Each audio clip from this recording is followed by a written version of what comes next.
Picture a landscape once shrouded in the smoke of coal-fired power stations and the clangor of heavy industry, now transformed by the elegant sweep of gleaming wind turbines turning silently above emerald hills. This is not a vision of some distant future, but the reality unfolding today in East Ayrshire, Scotland, a region at the very heart of a revolution in global energy, whose ripples may soon reach every corner of Europe.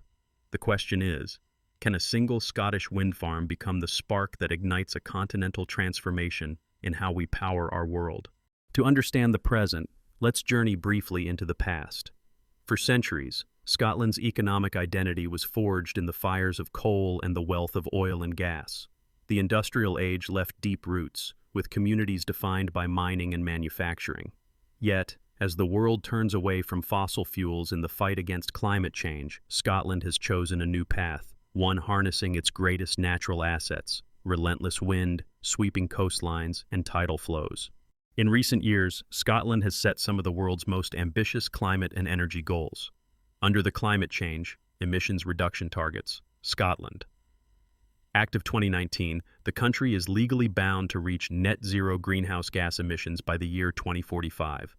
This is not just a political pledge, it is a legally enforceable mandate that shapes every aspect of national policy. By the second quarter of 2024, Scotland's installed wind power capacity had soared to over 16,600 megawatts, with more than 113% of its total electricity consumption generated from renewable sources in 2022 alone. These achievements are not mere statistics. They represent a seismic economic and social shift. In the year 2024, Scotland attracted more than $10 billion in greenfield foreign direct investment directly tied to renewables. New capital is flowing into towns and rural communities, reviving local economies. Community-led initiatives have flourished. Over 200 renewable energy projects have been completed thanks to organizations such as Community Energy Scotland, enabling towns to own and control their own power generation. Keith Brown, a leading voice in Scottish economic development, captured this moment. Scotland is perfectly placed to reap the economic benefits of the global shift to a low-carbon economy. But this green surge is not without its growing pains. The rapid expansion of renewable capacity is straining the United Kingdom's aging energy grid, built for a different era. Wind curtailment costs, the price paid when valuable renewable electricity cannot reach consumers due to grid constraints, have already exceeded £1 billion across the United Kingdom. This is energy literally wasted, lost to the wind, and costing the public dearly. Nigel Holmes of the Scottish Hydrogen and Fuel Cell Association warns, "We need to see urgent action to remove the barriers that are preventing renewable energy projects from connecting to the grid." Amid these challenges enters Uniper, a German state-owned energy giant, previously known for its expertise in conventional power, now reinventing itself for a green future. In collaboration with Energiekontor UK, Uniper has announced the start of construction on its very first Scottish wind farm in East Ayrshire. The project, once operational, will comprise 7 turbines and boast a generation capacity just over 46 megawatts. Construction is expected to commence in the year 2027, with energy production targeted for 2028. Uniper's ambitions stretch far beyond this single site. The company has set its sights on achieving 80% green generation across a portfolio of between 15 and 20 gigawatts by the end of this decade, and to reach full carbon neutrality by the year 2040. Alex Smethers, Uniper's head of renewables in the United Kingdom, put it succinctly, "We are determined to help meet our target to accelerate the energy transition by making our business carbon neutral by 2040. The significance of this project becomes clearer when placed in a global context. The United Kingdom has set its own robust targets, a fully decarbonized grid by the year 2035 and 43 gigawatts of offshore wind capacity by 2030. Scotland's own ambitions include reaching 5 gigawatts of installed hydrogen production capacity by the end of this decade, a scale that would put Scotland at the forefront of green hydrogen in Europe. Public sentiment is strongly in favor, with more than 80% of Scots supporting renewables and nearly half expressing strong support as of the winter of 2024. Yet beneath these impressive numbers lies a complex reality.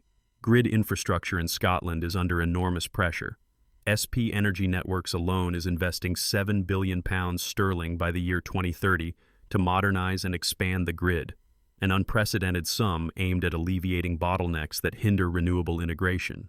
Meanwhile, companies like Red Rock Power Limited are racing to double their renewable portfolios, focusing on offshore wind as a cornerstone of Scotland's future energy mix. As Lindsay McQuaid, an industry leader, emphasizes, offshore wind is now cheaper than nuclear and gas and is vital for meeting climate change targets. Still, progress is not inevitable. For every new turbine erected, there are obstacles to overcome: regulatory delays, planning disputes, and the risk that policy may not keep pace with technological innovation. As Professor Paul Younger from the University of Glasgow cautions, it's not enough to build turbines. We need to build the infrastructure that lets that power flow where it's needed. The social and economic consequences are equally profound. Transitioning away from fossil fuels means that traditional jobs in coal mining and oil extraction may disappear. The challenge is to ensure a just transition, reskilling workers and creating new opportunities in the booming renewables sector. Dr. Keith Baker of Glasgow Caledonian University underscores this point. A just transition requires proactive measures to reskill workers and create alternative employment opportunities in renewable energy sectors. Scotland's energy transition is, in many ways, a microcosm of the global challenge. The question facing policymakers, industry leaders, and communities alike is whether Scotland's infrastructure and regulatory frameworks can keep pace with the explosive growth in renewables. If they succeed, Scotland could become a blueprint for countries worldwide. If not, the green revolution risks stalling at the grid's edge. Envision the stakes for a moment.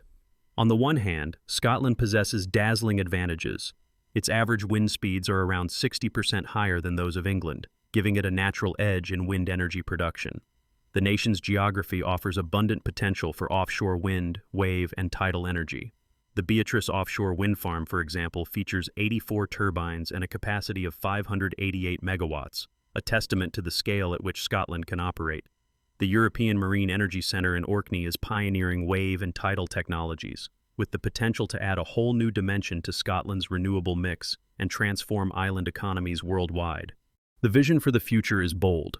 Scotland aims to become a green hydrogen superpower, using excess renewable electricity to produce hydrogen that can power heavy industry, heat homes, and even fuel zero-emission vehicles. Smart grids, equipped with advanced artificial intelligence, could balance variable generation, store energy in next-generation batteries, and dramatically reduce curtailment losses. The promise is a resilient, flexible, and community-empowered energy system where blackouts and wasted wind become relics of the past. Community involvement is central to this vision. More than 200 community-owned renewable energy initiatives have already been completed, supported by organizations such as Community Energy Scotland. These projects do more than generate electricity. They create jobs, keep profits within local economies, and foster a sense of ownership and pride. According to Community Energy Scotland, this local empowerment is critical to ensuring the transition to net zero benefits everyone, not just large corporations or distant investors. But the path forward is not without risk.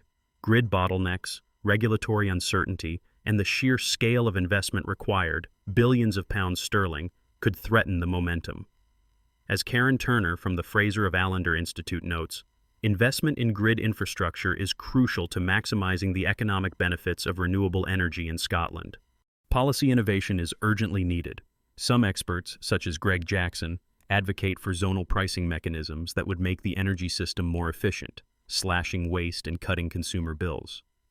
Others, like Tom Glover, caution that changes in energy pricing could introduce uncertainty, potentially undermining the contracts that underpin green energy investment. The debate is heated, but the stakes are clear. How Scotland manages its transition will have lessons for the entire world.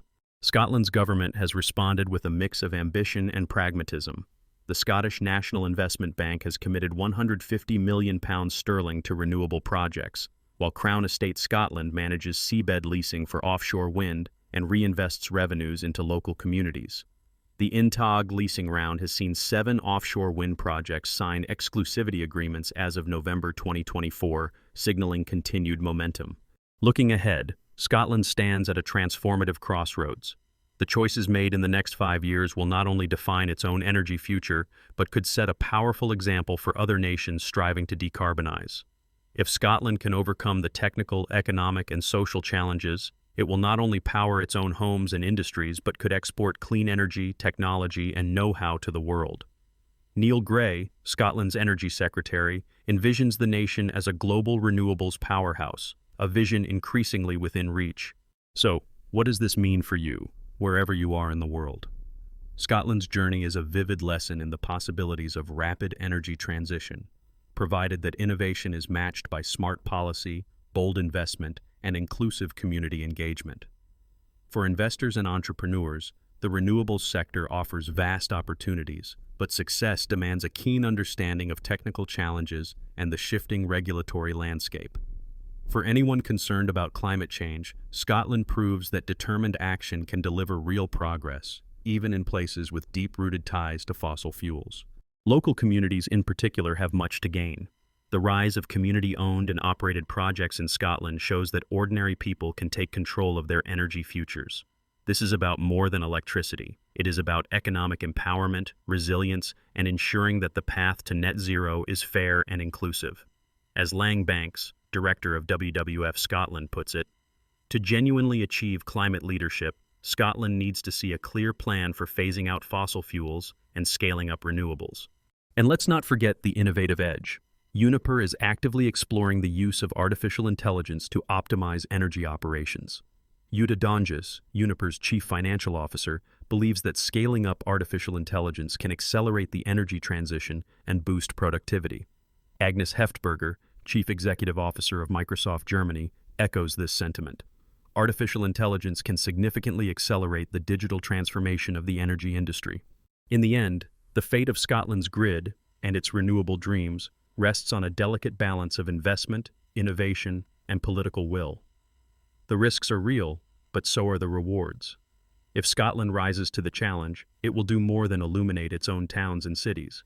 It could help light the way to a cleaner, more sustainable future for Europe and beyond. And here's a fascinating fact. The European Marine Energy Centre in Orkney is not just a testbed for Scottish innovation, but a global beacon.